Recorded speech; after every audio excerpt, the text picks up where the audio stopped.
was an interesting conversation in the Kristen Dax podcast that I watched where Kristen talked about that she had identified as cute but didn't feel sexy. I thought that was interesting because they started to kind of get into the idea that for Kristen, being cute felt safer, particularly growing up in a very religious household and things like that, and that she felt more comfortable identifying as cute than she did as sexy, which is something I know I can relate to, and I think that there's a lot of women out there that could probably relate to that. It's safer to think of yourself as cute than it is to think of yourself as sexy in some instances, but also like there's so much comparison that we have as women, and you know, I mean, that's something that I always felt completely. I mean, so I could relate to that statement a lot, is like, oh, I'm cute but I'm not like sexy. But then Kristen said to Dax that she thought that he had brought out a lot of her sexiness, and he kind of was like, oh yeah, you're tigress and stuff. And I was like, ooh, that's the appeal,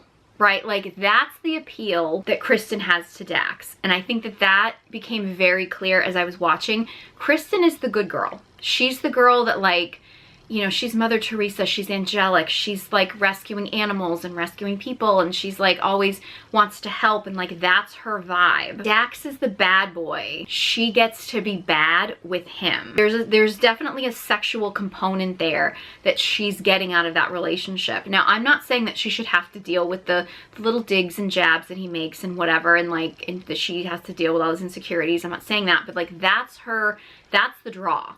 Like, that's the appeal. That's what she gets out of this relationship. He brings out the bad girl in her, and I think she likes that. I think she likes the sexual component. I think she likes the sexual element of it.